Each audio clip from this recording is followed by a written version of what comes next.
This is what happens in the low carb world, in the world of diabetes health. People get confused that less insulin in the type 1 world, or even type 2 in some cases, means improved insulin sensitivity, and that's not the case. You're just avoiding carbohydrates. And just if you're avoiding the problem does not mean you're actually having a solution. It's just a Band-Aid. Hey guys, welcome back to The Vegan View. So today we have someone named Robbie who eats a lot of fruit and has diabetes. That's it. That's all. That's what we're going to talk about today. Show's a wrap. No, but really, thank you so much for being here. I'm so super honored to be here. We have a lot of important stuff to share. Yeah. I'm really excited that you guys are doing a health emphasis on some of your shows here. Yes, we're having Health Month. I'm all about health. If people watch my Insta stories, I like to do #health a lot. So I belong here. Yes, you do. Health. I like it. So I would love to hear a little bit about your journey to veganism and a little bit about your diagnosis with diabetes and dealing with it. So I'm living with type 1 diabetes, which means my pancreas does not produce any insulin. Right. So I have to inject insulin to stay alive and manage my blood glucose levels no matter what I want to eat. Right. So I was diagnosed when I was 12, just about to turn 13. So it's been over 19 years now. My older brother also had type 1 diabetes before me. So my family is like, we're familiar with it. Yeah. So I sort of knew what was going on and I got started. And I'm always really a type A type of person, so taking care of it wasn't really like that difficult. Like type 1 diabetes didn't really shatter my life. But what happened is it was the overall health problems I experienced just living a normal life. So living a standard American lifestyle. So I had allergies growing up. I took Nasonex, Claritin D, was still sick all the time. I had cystic acne, which was super unfortunate, and I did all the treatments you can do. Microdermabrasion, creams, laser treatments. They finally put me on Accutane, which is, one of the most serious drugs you can be put on. You make your parents sign a waiver because people have committed suicide on this drug. It's crazy. So I did Accutane and that got some results, but obviously you're not excited to be taking that drug. I also had plantar fasciitis. So I was a competitive tennis player and it's like this pain in the arch of your feet. But, and you wear these big blue boots at night. And it's just like ridiculous. So that was unfortunate. And I had warts on my feet, so I got those lasered off. It's just like these unfortunate things just being part of the standard American lifestyle. My journey really started when I came across a book. It's called Kevin Trudeau's Natural Cures They Don't Want You to Know About. Okay, I'm not recommending this book. That guy was put in jail. So it's like, Everyone was like writing it down and then No. So, but what that book did is it planted a seed in my mind that it's possible to reverse type 1 diabetes. Wow. And I still believe that, and that set me on this path. I will do anything and everything to try and make my body able to heal itself. So type 1 diabetes, we don't know what causes it. It's an autoimmune condition, and the pancreas has been damaged. We don't know exactly why or how. It's a situation where your beta cells inside your pancreas aren't producing insulin anymore. So the mindset's like, okay, if I can get my body to create some new beta cells, then I'll be all right. Let's do this. So that's kind of like the basics. Right. But then over time, you realize, okay, wait a minute. There's antibodies that are damaging the beta cells. And until you stop the antibodies, it doesn't matter if you create new beta cells or if we find out a way to inject new beta cells. That was just an interesting learning experience going through that. So I started doing anything I possibly could to become healthier. And it took me towards the Weston A. Price Foundation. So this is a diet where it's like grass-fed beef. And I was doing that for a while. A lot of people to back up, you weren't born vegan. Nope, Even when you got absolutely diagnosed with diabetes, not vegan. I was the opposite of born vegan. Yeah. Okay? My family eats anything and everything. Still to this day, I'm like a black sheep in the family. Yeah. But So you tried eating. So I started meat. and this is what happens. Like, as a person living with diabetes, you start trying to learn. Right. And what are you going to come across? Low carb. So I am doing the Weston A. Price Foundation, okay? And this time they're teaching that raw milk is very good and healthy. So I'm going to a farmer's market and I'm literally buying milk that says for cats only because it was illegal to sell this milk for human consumption, okay? Oh my God. So I start doing that, and I didn't really get that many benefits from the Weston A. Price Foundation lifestyle. Nothing really changed in regards to my diabetes health. And again, I'm on this mission to try and see an improvement in type 1 diabetes. Like, I'm trying to heal, okay? Of course, yeah. So the next thing is a Gabriel Cousens style, low carb, ketogenic diet. Yeah. So now I'm eating lots of greens, tons of celery, tons of lettuce, tons of kale, oil, nuts and seeds. That's basically what I was eating. Low carb, okay? No more than 30 grams of carbohydrate per day. So I'm on this program and my insulin requirements came down, okay? So this is exciting. I'm like, Yeah, wait a minute, I'm of trying course. to reduce my insulin needs so I can get off of insulin and heal. So I'm getting excited. I'm like telling my parents, this is working, like this is gonna happen. I literally created a Facebook group for my friends saying, watch me reverse type 1 diabetes. Like I'm gonna document this. So I'm getting super excited. I wanna like share these details because it gets into the nuances of why low carb and high carb, why there's so much confusion. Yeah. So I'm taking the least amount of insulin I've ever taken. Yeah. My blood glucose is quite stable. I'm doing a good job of controlling it, okay? But I feel terrible. I'm a freshman at the University of Florida. I have no energy. There's situations on campus where I'm blacking out and I'm just like scared at this point. So I go back to a naturopath that I've seen in the past and I'm like, okay, what am I gonna do? And she's like, okay, I think you should try some chelation therapy. So this is like an expensive treatment. I'd have to drive from Gainesville to Tampa. It was gonna be a disaster, but I'll do anything. Like whatever, I'm just gonna keep on doing whatever it takes to try and heal. I was like, okay, let me think about it. So between deciding to do it and like not making the commitment, I listened to a podcast. And this podcast was with a guy named Doug Graham, and he was talking about eating fruit, and that fruit can be healing, and that fruit can actually help your body cleanse heavy metal. Well, hold on. We have to take a step back, okay? There's so much to share here, guys. This is the vegan view, all right? Yeah. So Love there's an important part of the story that we must not skip. Okay. So before I did the Gabriel Cousens diet, all right? I am a freshman at the University of Florida on campus. Like blogging is new, podcasts are new. I'm like into this thing. So I'm on a forum and I was explaining to them why I thought raw milk was so important and so healthy. They were very kind. This is like a high-end living forum. If you want to buy like a bamboo table or like, you know, a really nice, you know, some clothing that's, you know, whatever. And they were just very nice people. And they said, you know what? You should watch this movie called Earthlings. Just like check it out. Okay, so they send me a link. It's a Google video link. And I watched Earthlings and I was blown away. Like it made me sick. Like I had this meat in the fridge and I tried to eat it and it just didn't work out. And the thing that really impacted me was like, wait a minute.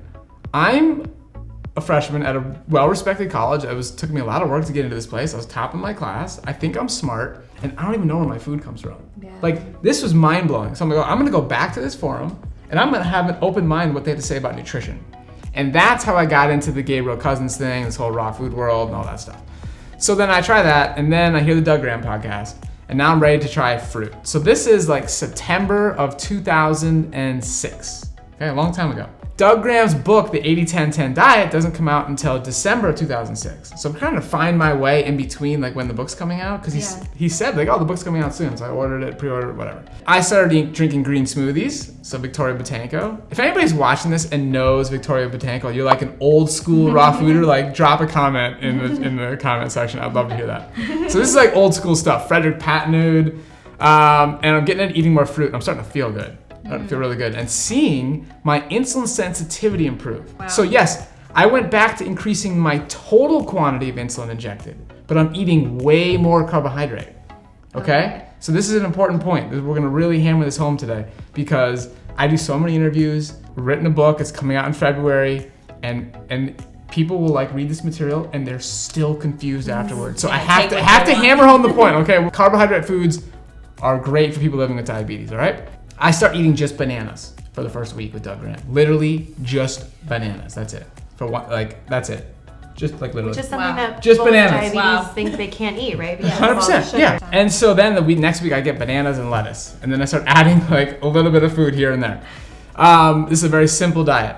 And what happened was my insulin sensitivity, I kept on going low. Like, okay, I think I need this much insulin, but my blood glucose is going low. So wow, I need less. What happened is I now eat like 750 grams of carbohydrate per day, which is a lot. Yeah. Because I'm athletic, An I move a apple lot. has like 45 grams, so it's like it's a lot of carbohydrate. And before, I was eating 30 grams of carbohydrate, okay? And using 10 units of insulin. I know this is a lot of math, guys. When I was doing the low carbohydrate diet, all right, 3-to-1 was my 24-hour insulin sensitivity ratio. So that means over a 24-hour period, you take the total amount of carbohydrate you consume divide it by the total amount of insulin you use, and that's the ratio, 24-hour insulin sensitivity ratio. Now, I'm eating 750 grams of carbohydrate per day, injecting 34 units of insulin. That's a 22-to-1 ratio. That's a 600% change in insulin sensitivity. Now, a healthy human pancreas will secrete roughly somewhere between 25 and 50 units of insulin per day. So I'm using a normal, healthy, physiological amount of insulin that my pancreas would have secreted if I wasn't living with diabetes, eating a healthy, nutrient-dense diet. That's such a smart way to look at it. Yeah, so this is what happens in the low-carb world, in the world of diabetes health. People get confused that less insulin in the type 1 world, or even type 2 in some cases, means improved insulin sensitivity, and that's not the case. That's not the case. Because then you're not eating like you're normally functioning. You're just avoiding carbohydrates. And just if you're avoiding the problem does not mean you're actually having a solution. It's just a Band-Aid. Right. I hope people get that. Now, again, why does insulin sensitivity matter? This is an important point. Insulin resistance is the cause of prediabetes and type 2 diabetes. So what does that mean? That means that insulin is having a challenge taking glucose out of your bloodstream into your cells. That is insulin resistance, okay? So what causes your body to struggle to take glucose out of your bloodstream into your cells? It's when you have too much fat stored inside muscle and liver cells. That's the problem. Insulin resistance, again, it's the cause of prediabetes, it's the cause of type 2 diabetes. We know that. If you address it, you can get rid of those conditions. But it's not talked about enough in the world of type 1 diabetes. So people can be living with insulin resistance and type 1 diabetes. You can call it double diabetes in a lot of cases, which I was at a 3-to-1 ratio. And the reason that's a problem is because insulin resistance is a risk factor for heart disease, cancer, erectile dysfunction, high blood pressure, you name it. It's a long list. These are the conditions that actually kill people living with type 1 diabetes, type 1.5 diabetes, not the diabetes. Exactly. So we've got to address insulin sensitivity and insulin resistance in all forms of diabetes, okay? Gestational diabetes, yes, insulin resistance is the root problem. Type 1, type 1.5, it's not the root problem, but it's something we have to address to optimize our health. That's what we talk about. That's what we do at Mastering Diabetes. We teach people how to reverse insulin resistance and maximize their insulin sensitivity. That's so cool. Yeah, I love what you guys are doing with Mastering Diabetes because it's really looking at diabetes from a way that I don't think many healthcare professionals really do it. Absolutely. And I feel really that people who are sick are getting taken advantage of. It's true, yes. And so it goes back to insulin resistance is really the reason why there's all this confusion about carbohydrate-rich food. So people living with type 1 diabetes, type 2 diabetes, pre-diabetes, it's absolutely true. If they go and eat 2 bananas, an apple, they try and eat a potato, some quinoa, they're gonna see their blood glucose spike. And they're like, yeah, of course. How can you tell me that it wasn't the banana that just made my blood glucose spike? I ate it, I look at my meter, it's 200, 300. And what people aren't understanding is why, what's the root cause? It's the fact that you were living with insulin resistance. It was the foods you've been eating the day before, 3 days before, weeks before, that set the stage for insulin resistance, which means your body doesn't have the ability to metabolize carbohydrates efficiently. That's the problem. Wow. So I know a lot of, I have quite a few people in my life who have type 1 and they have trouble like exercising and feeling good and feeling energetic because they're not ingesting a lot of carbohydrates. Like how would you go about doing the way you ask that question is very good. It's very important. Okay. So it's not that they will need more insulin. I mean, you could, like in my case, true, I needed more total units of insulin. But in a lot of cases, we see a lot of clients that are following a low carbohydrate diet and they actually see their total insulin go down.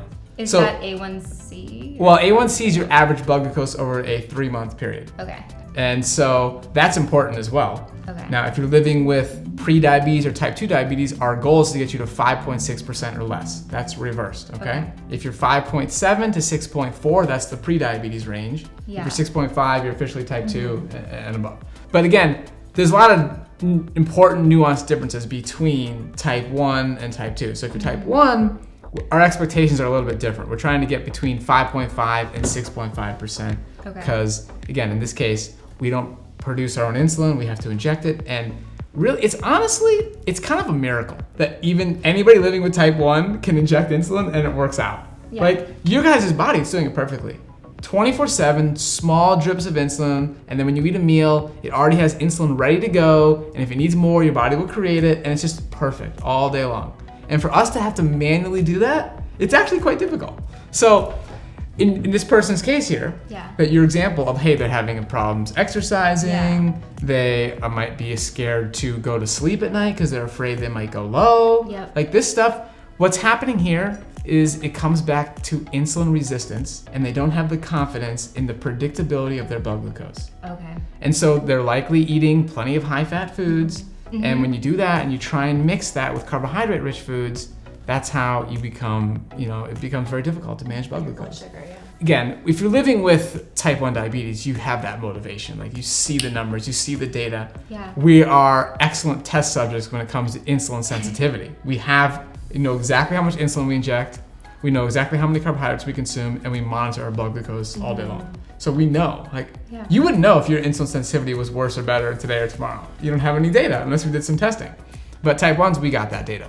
The key is to follow a low-fat diet. So what is a low-fat diet? It's a maximum of 15% of calories coming from fat. Another way to look at it is 30 grams of total fat per day. If they can follow that and stick with it, then their blood glucose can become much more predictable, insulin sensitivity increases, and they actually, in a lot of cases, will reduce their total insulin use. Can you tell our audience a little bit about what the difference between 1 and 2 is? Because I think a lot of people don't know that they're different. Absolutely. Type 2 diabetes is a lifestyle condition. This is caused by really dietary habits and no activity. And you start to gain weight, and you end up storing fat in cells that are not designed to store fat. You develop insulin resistance. Now you have prediabetes or type 2 diabetes. It's actually an excess production of insulin. So because they're insulin resistant, the body is trying to compensate for this. So their pancreas produces more and more and more insulin to try and overcome the problem. And that's what's happening in the early stages. And that's why you actually can be detected almost 20 years before a person gets diagnosed if they were doing the proper test. That's how long it's taking for this to set stage for a lot of people. It's excess production of insulin. They're insulin resistant. Now, people living with type 1 or also type 1.5 diabetes, we have not enough insulin production because something has damaged the beta cells in our pancreas. So we have to inject insulin. Now, type 1.5, people may have heard about that. It's basically a slow onset version of type 1. So it gets kind of confusing, and it's a very challenging place to be in. Because if you're type 1, like for me, when I got diagnosed, my blood glucose was well over 400. It's supposed to be like around 100, so it's 4 times higher than it's supposed to be. I can get a test called the C-peptide test that shows how much insulin is your body producing. Mine's less than 0.1. It's undetectable. I'm not producing insulin. Now, people who are living with type 1.5, they're kind of in the middle. So they're still producing a little bit of insulin. But not enough. They have antibodies, but it's not enough to keep their blood glucose under control. So it gets really, really challenging because they can do some lifestyle tricks to kind of keep it under control. They're right on the edge, and nobody wants to start injecting insulin. I mean, I have a lot of empathy for people in this situation.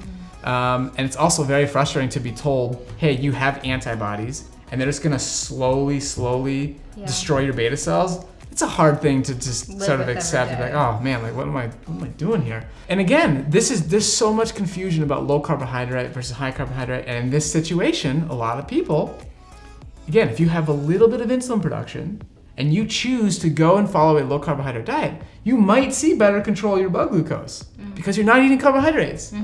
But what's that? So you might control your blood glucose, you might get a better A1C, but what's gonna happen to your long-term health? What's happening to your heart disease risk, your cancer disease risk? Like, that's a decision that each person has to make. The research is very clear that a low carbohydrate diet is setting you up for a high risk of developing those conditions. And there are no societies that have followed that for a long time. We don't know the results, what's gonna happen. And people forget too, like we talk about all the time, that everything is connected. It's not like you have one part of the body. If you're eating a certain way that's going to affect the diabetes, but totally be unhealthy for the heart function, then that's not healthy overall either. Yeah, exactly. We're getting into a lot of nuanced stuff here. I hope the audience is still sticking with us. People are seeing excellent blood glucose control. Like, we're not denying it. Like, that's the thing. Where in the ketogenic world, if you do exactly what they tell you to do, I mean, I experienced it. I saw it in my own body. You can take less insulin. You can get a non-diabetic A1C. You can lose weight. your cholesterol can improve, your triglycerides can improve, you can get more energy because you stopped eating a lot of crappy food. Like, that's all legit, that's real. There's all kinds of amazing testimonials all over the internet. But the problem is, every single one of those people is living with insulin resistance. They have eaten themselves into a state of carbohydrate intolerance. They can't eat a banana or two. They can't eat some blueberries. And I question, again, with love and compassion and just trying to help them out and have a fun conversation, I urge them to look themselves in the mirror and be like, is that a good idea? Right. Am I putting myself in a state where I can't eat blueberries without seeing a blood glucose spike? Like, is that okay? The fun part is, all those successful results I just said, flatline blood glucose, lower A1C, weight loss, healthy cholesterol, lower triglycerides, all that stuff, we can also accomplish eating unlimited carbohydrate-rich foods. Fruits, starchy vegetables like potatoes, squash, legumes, intact whole grains, brown rice, farro, quinoa. You can eat all those foods. What's an intact whole grain? Okay, good question. So, let's say, for example, if you eat rice cakes, okay? That would not be an intact whole grain. Okay, it's been processed. Okay. Now, brown rice or wild rice, that's intact. Like, that's the way it came in nature. So that's the ideal way to go. Even when it comes to oats, like oat groats is better than steel cut oats, which is better than rolled oats. Like, there's a spectrum. So intact whole grains are ideal for people living with diabetes because the fiber is essential in managing blood glucose levels. Because it stabilizes the blood. Absolutely, absolutely. Got it. So, and again, even for We're like, put a cap on watch it. Yeah. Dr. Greger. Yeah, that's great. Yeah, so even brown rice is better than brown rice pasta. But brown rice pasta is pretty darn good, especially because when you cook it, though, you absorb the water and the calorie density is And you can put close. fiber into the pasta like other veggies. You could, exactly. So you're very smart. This is an educated crowd here. Smart girl. So when you add things like greens and non-starchy vegetables to a meal, you are gonna affect the rate of absorption of the glucose that's in that meal. And that's a very smart thing for people with diabetes to do. We're huge advocates at Mastering Diabetes of including lots of vegetables and greens at every meal. I love that. Yeah. It's my favorite way to eat. So I'm thinking, if you're watching this and you're on a ketogenic diet or you're trying to avoid carbs and you have type 1 or type 2 diabetes, how do you generally start incorporating these things in your life? Should you be concerned about incorporating it too quickly? Yeah. What kinds of tips and tricks? It's a great question. Yeah. Because I'm sure there's probably some people watching the show who are doing a vegan ketogenic diet, which is gaining in popularity. Yes. Again, that's better than an animal-based ketogenic diet or even probably a processed junk vegan diet. So if you're doing that, like, kudos to you, pat yourself on the back, you're putting in the effort, that's amazing. But if you're going to transition, you're exactly right in the sense that it's best to do it slowly. So we teach people to change one meal at a time. So start with breakfast. Once you've mastered breakfast, go ahead and change lunch. Once you've mastered lunch, move into dinner and snacks, and take your time optimizing it, however long it takes. If it takes you 2 weeks to master breakfast, that's fine, don't worry about it. What you're gonna wanna do, if you're super insulin resistant, which you probably are if you've eaten a ketogenic diet for an extended period of time, is include lots of greens, lots of non-starchy vegetables, and beans in your diet at every meal. The speed at which you can start to add more high carbohydrate foods like fruits and potatoes and stuff like that is gonna depend on your commitment to staying low fat. So it's gonna vary from person to person, it's gonna totally vary. That's why we have a coaching program, because we can help people with these nuances. But the bottom line is take it slow, be patient with yourself, and remember that what you're doing is for the long term. So if you're seeing blood glucose spikes in the beginning, don't get upset, don't worry about it. Don't be like, oh, the fruit's the problem, fruit's spiking my blood glucose. No. You're living with insulin resistance, be patient. These foods are addressing the root cause, and over the long term, you're gonna gain insulin sensitivity, and you can eat them as often as you want in whatever quantities you want, because it's difficult to overeat on whole foods. Yeah. There's so much water, there's so much fiber. It's very, very difficult to eat too much. That's why we teach people that they can have green light foods in unlimited quantities. So green light foods in our program are fruits, that's bananas, apples, pears, mangoes, peaches, long list. Then that's starchy vegetables, potatoes, butternut squash, yam. Then that's beans, peas, and lentils, the legumes. Eat as much of those as you want. And then, the intact whole grains. And then starchy, non-starchy vegetables, leafy greens, mushrooms, herbs, and spices. That's the green light category. Okay. I'm hungry. That all sounded really good. Literally. I was like, I'll take all of that. Exactly. Me too. When you eat those foods in a truly, truly intact whole form, I'm not talking about like lots of smoothies here. No, we're going to chew the food. We're not talking about brown rice pasta. We're talking about brown rice. It's very difficult to overeat. Yeah. Especially in the beginning, because your stomach is just not used to that type of volume. Over the long term, if you follow this diet for an extended period of time, your stomach's a muscle. Yeah. You get used to eating large volumes of food, it becomes more possible to overeat, and then we can still make adjustments. Okay, we need to change the ratio of vegetables on your plate versus the brown rice. Like, we can tweak people's plans in order to get the results that they're looking for. That's the whole point of our coaching program. But the point is, you focus on green light foods, you take it slow, and you include lots of legumes, non-starchy vegetables, and greens. Awesome. So I am not very in tune with like the science of everything, but I am curious as to how this affected your life once you started eating more carbohydrates, like how that affected maybe your energy levels or just good overall question. life quality. My overall life quality has gone through the roof since I started eating lots of fruits and vegetables. I just personally enjoy it. There's just nothing better than feeling good. I guess once you felt really crappy and you start feeling good, it's just like, it's the best. Yeah. And my taste buds changed. Yeah. The amount of joy I get out of eating some fresh figs or some peaches that are in season right now or some super ripe mangoes. It's unbelievable. I mean, and the fact that so many people living with diabetes are like afraid to eat even a small amount. It just blows them away. So, and I got passionate about it. I think once you start reading books and learning about this information, you feel good about your decisions and you're like in alignment with your values and like you care, like it's fun. It has a dramatic impact on my quality of life, and sharing it with other people has been really fun. Yeah, you can tell you have a very vibrant, bright light in the vegan community. And I think especially your program for mastering diabetes is so much built on like love and compassion towards other people. For sure. Yes. And I love that because you're in it to help others. I've even seen an interview that you did, I think with Plant-Based News, where you were talking about the keto diet, and before he even started talking about why he thinks that there's a better alternative, he said, I have so much respect for people who are on the keto diet because they are obviously trying their best, they're trying to eat healthy, they're trying to do the right thing, and that's a great place to start. And I just thought that little preface was so important because it's really telling of the way that you approach this information. And also, I just think we always talk about how veganism is rooted in compassion. Yes. And I think that definitely shows. People are included in the compassion. Yeah. Thank you so much. Yeah, I appreciate that. And it's just like, I don't know, it's real. You know what I mean? If any human being sits down and just thinks for a second, okay, wait a minute. Somebody who's choosing to follow the ketogenic diet is deciding not to go to McDonald's anymore, not to do drive-thrus. They're deciding not to just eat whatever is being offered at the office. They're deciding not to eat whatever's being offered at family gathering. Like, they're going through the same exercise that we're doing. That's a good point. Like hashtag respect, It takes so much to stand in your convictions, whatever they are. For sure. You're standing for something that you believe in. Like, that is really empowering and cool. Absolutely.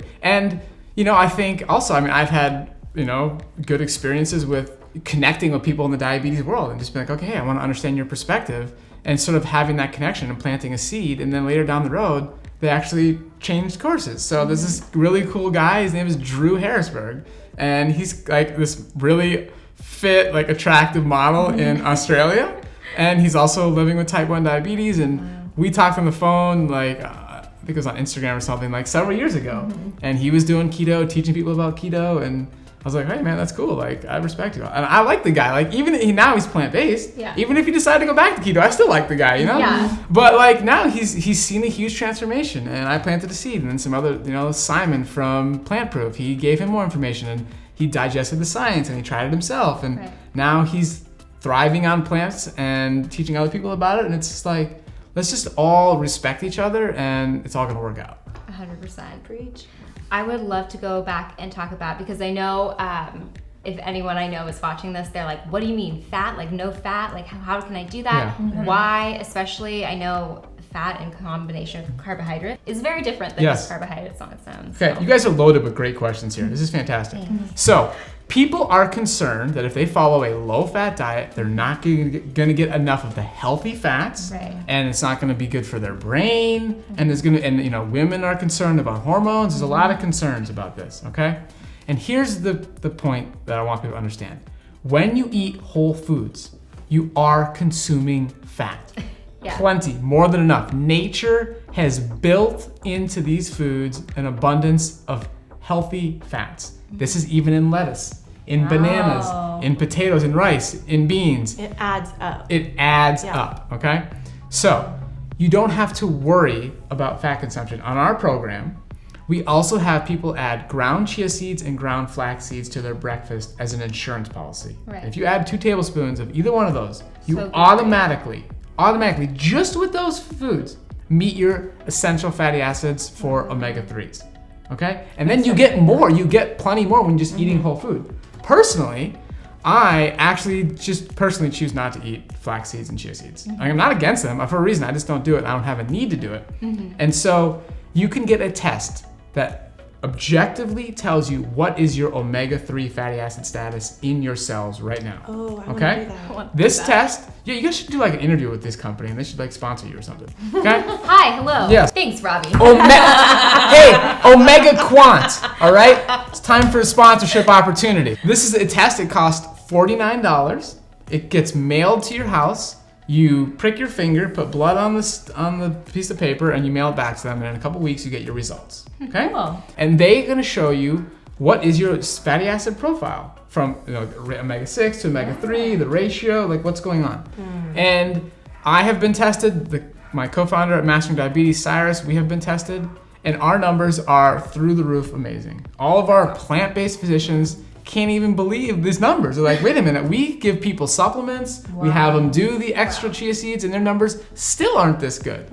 And we, again, it's just an N of 2 here, but we speculate that the reason we have such a great omega-3 fatty acid profile is because we're very disciplined in what we eat and our ratio of omega-6 to omega-3s in our diet. When you eat too much of the omega-6 fatty acids, okay, that's in oils, that's gonna be in processed foods. What that's gonna do is that's gonna inhibit your body's ability to convert alpha-linoleic acid to EPA and DHA. Right. Okay, so I know it's a little bit complicated, but we're gonna go into this. So this is so important, guys. Okay? Like cholesterol, ALA is what you said, right? Okay, so we're talking about omega-6 to the omega-3 ratio, all right? So there's 2 essential fatty acids. There's one on the omega-6 side and one on the omega-3 side, okay? Those are then converted. Your body has the ability to convert them into other fatty acids. So the ones we hear about the most are EPA and DHA. That's on the omega-3 side. So you have all these packages. Oh, this is high in omega-3s, blah, blah, blah. It's just a bunch of marketing, okay? What the key takeaway point here is when you consume too much of the omega-6 fatty acids, it inhibits your body's ability to convert on the omega-3 side. That's the biggest problem right now in our, collective society, even in the world of veganism. Like too many oils, too many processed foods is going to inhibit this conversion process. So when a lot of people, sorry to interrupt. So when a lot of people say that they were craving fish, they want fish, they were low in DHAs or omegas, it could possibly be because they're eating a lot of things that are high in oil, maybe like over processed foods that are kind of preventing their body from making 100%. And I have done a lot of research on the fish stuff, and there's no question that if you are deficient in EPA and DHA and you choose to eat fish and you get those nutrients, there can be improvements. There can be mental improvements, there can be physical improvements, and that's true. But there's a lot of consequences that come along with eating fish, and there's a better way to solve this problem. And for me, the most important thing is to do it objectively. Get tested. Let's know exactly what is your ratio. The omega-6 to omega-3 ratio should be no more than 4-to-1 in your diet. Closer to 1-to-1 is better. That's the max. The ideal omega-6 to omega-3 ratio is somewhere between 4-to-1 and 1-to-1. Okay? People following the standard American diet and processed diets, even a processed vegan diet, can go as high as 18, 20, 25-to-1. Imagine that you are at a produce facility, okay? and you have oranges, okay? Oranges are coming down the buckle or whatever, all right? The conveyor belt. Yeah, the conveyor belt, okay? This is a really good analogy, but I haven't said it in a long time. Okay. So I'm probably gonna butcher it. We're gonna go for it anyways. Let's do it. Okay? I believe in you. Okay, so you're working at a produce facility. You have oranges coming down the conveyor belt, and it's your job to take the oranges and put them in a box, okay? And there's also apples coming down the conveyor belt, and it's your job to take the apples and also put them in a box. So right now, they're coming down one at a time. So one orange, one apple. You take the orange, you put it in the orange box, take the apple, you put it in the apple box. Okay, everything is good. That's a 1-to-1 ratio. Okay, so everything is converting just fine. The fatty acids down the path here, everything's working. You got plenty of EPA, plenty of DHA. You can manage this whole thing.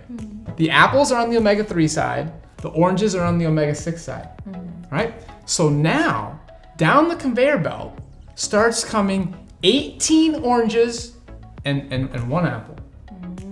Okay? 18 oranges and one apple. Now, your body prefers the omega-6 pathway. So there's enzymes that do the conversions. So if when there's 18 oranges coming down, well, oranges are over here. 18 oranges coming down and one apple coming down, you're gonna work on the oranges first. You can't keep up. Yeah. You have all this work. You're dealing with the oranges. You're dealing with the omega-6 fatty acids. You can't do the conversions over here. It's just too much going on. That's what's happening. You're just like, they just can't handle it. And maybe they get like one apple, but they're just like, I got the one apple, but now there's like 36 oranges over here. I gotta go do the oranges. That's the problem. It truly is that simple. You can get tested, you can see where you're at, and then most people are gonna get tested and they're gonna be low. And it's gonna be a wake-up call. I hope a lot of people in your audience do this. Yeah. And then Omega Quant gives you an affiliate code or something, okay? You get to decide, what are you gonna do? The ratio's off, this is problematic, this is scary. EPA and DHA are very important for brain health. If, women's wanna have, a kid or something, this is very important, you gotta fix this. So you get to decide what you're gonna do. I suggest, don't go to supplements first. If it's really, really bad, maybe you do the supplements to get out of the weeds, and then you decide if you're gonna use lifestyle down the road. But you have a 4-month window where you can get another test, because that's how long it takes red blood cells to regenerate. Okay. So for 4 months, I suggest people follow a really, really clean diet. Clean up the ratio. Get rid of the oils. Get rid of the processed foods. Lead to too much omega-6s. And then see what happens in 4 months. And then you can decide. That's really the skinny on the fatty acids. I love that. Whoa. I'm excited to go eat cannot wait. good food Yeah. right I now. know. And it's really funny. Like, use a nutrition app called Chronometer, which is free, and you can start to see the ratios of the foods you're eating. My 6 is usually higher if I'm not even if it's just something like a veggie burger or something. Sometimes I'll notice it's like way different. Totally. Yeah. Because you eat a lot of whole foods, so it makes sense. But no, I mean the 6 is like, isn't it? Maybe I'm confused. Is the 6 like? If it's processed, No, what she's saying is not good. Oh, okay. You don't want to support that. Oh, but she eats so well. But what she's saying is when she doesn't eat well, when she eats too much of the burgers and whatnot, she sees on the Chronometer the omega-6 is super high. Okay. Exactly. And actually, I'm getting a little concerned because I'm like, actually, my 6 is usually higher than my 3. Yeah, and it's okay if it's a little bit higher. It's okay, like 4 to 1. Just not like. Oh, okay. Yeah. It's usually that's fine. Okay, that and makes so me feel better. mangoes have a particularly good ratio, and Cyrus and I both eat a lot of mangoes. So Cyrus is known as the mango man. Mangoes are one of my favorites. Just go to town on the mangoes. Okay. Wow, I'm learning so much. This is so cool. That apple orange thing was very helpful. The visual. Good. I took that from Rick Dina. He's a chiropractic doctor. He's in our online summits, just a brilliant guy. Want to give him credit for that analogy. So we do have a book coming out in February of 2020. Yes. And as it gets closer, we'll do some more talking about that. Yeah. But I really just want to make one thing clear, because I kid you not, I just gave a presentation in Columbus, Ohio, and I talked to people for an hour. I covered 18 peer-reviewed studies, and every single one of them clearly making my case.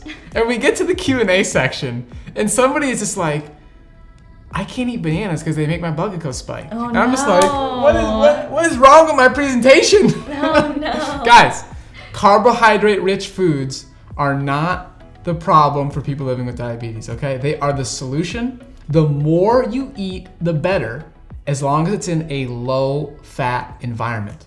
You have to be committed to following a low-fat diet in the long term, otherwise it's not gonna work. Don't blame the fruit, don't blame the potato. That's not the problem. It's the fact that you've eaten your way into insulin resistance. This is information that's empowering and you can decide what to do with it. But I am just out here doing everything I can to change the perception in the world of diabetes so people stop saying that carbohydrates are making my blood glucose spike. Like, people have to get that that's actually not what's happening. And as long as that happens, I'm happy. And then they can decide what they're gonna do next. I can't force people to eat a certain way. We're here to help you once you're ready. But step one is the education and the understanding that you can go to town on carbohydrate-rich foods. Whole carbohydrate-rich foods, okay? That's a distinction. So when people start looking at the research and say, oh, I read this article, I read this study, it was published in the Lancet, it was published in the New England Journal of Medicine. We gotta understand there's a lot of mistakes being made even in these very high quality research journals. Number one is they're not studying a low-fat diet. So you can see over and over and over again, oh, we compared low-fat to low-carb, and low-carb performed way better. They didn't actually do a low-fat diet. They did about 30% of calories from fat, maybe 25% of calories from fat. That's not low-fat, it's 15%. Okay, that's number one. And number two, the research is not making the distinction between whole carbohydrate foods and processed carbohydrates, okay? So sugar or donuts and bread and pastries and fruit juice, that's what's being included in these research studies. That's not what we're talking about here. That's not what we're encouraging people to eat at Mastering Diabetes. Yeah, I've seen what you eat. It's truly whole foods. It's whole plant-based, foods. and it's big portions, and it's literally an abundance of fruits and vegetables. Absolutely, and we have all kinds of recipes on our website. So that's what we're talking about. Now, I want to also make it clear, I didn't cover the yellow light and red light foods. Okay? Yellow light foods include things like nuts and seeds, avocados, olives, coconut meat, soy products, and things like Ezekiel bread and brown rice pasta. Those are yellow light foods, okay? All those are healthy foods. We're not saying those are bad or avoid them or never eat them. It's not what we're saying. We're saying is these foods you should be careful with. Don't eat too much, okay? The green light foods, it's close to impossible to eat too much. You don't have to think about that. But nuts and seeds, they're very calorie dense, they're high in fat, it's easy to just eat too many. So you have to be cognizant of how much you're consuming. Soy products are very healthy. Research has shown that over and over and over again, it's very clear. But if you consume too much, you're gonna develop insulin resistance because they're higher in fat. All soy products, even edamame, which is the most pure, whole, intact way to eat a soy product, it's 40% of calories from fat.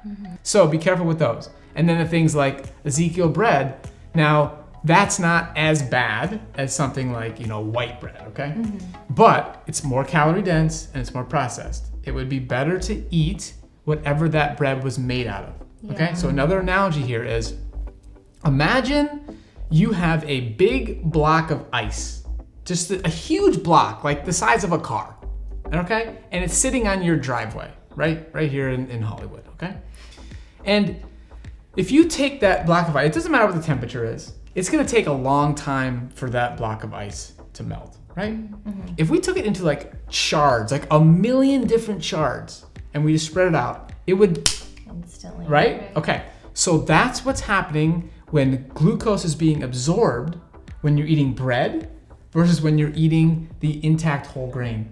Is that similar to smoothies versus whole 100%. When you process that fiber, the absorption rate is gonna go through the roof. And when you eat it intact in its whole form, the fiber, the chewing, that whole process is designed to have a steady rise in blood glucose. You want a rise in blood glucose when you eat. Like, that's normal. You just want it just doesn't go too high. Like that, you guys, when you eat, your blood glucose goes up a little bit. And then it comes back down. That's normal human physiology. So that's what we're talking about in the yellow light category.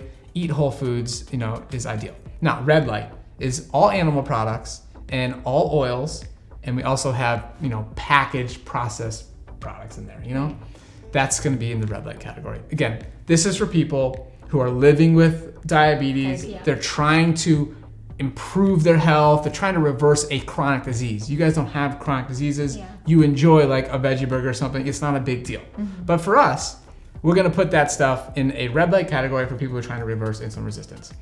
And so oils of all kinds, those are a problem for people living with diabetes because, again, they're super high in fat and they're super calorie dense. So it's not going to help people lose weight. A lot of people that come into our program want to lose weight. And again, just the total fat, like even a high quality oil has virtually no vitamins, no minerals, no antioxidants, no carbohydrate, no fiber, no protein. It's just pure fat. So those are in the red light category. And I went over packaged products, animal products. We don't even need to talk to the detail on that on this program. Like, just avoid them. They're high. They're all high in fat. I guess you get low fat dairy, but then you have the protein issue there. So just avoid animal products. Yes, we love avoiding animal products. Yes, we do.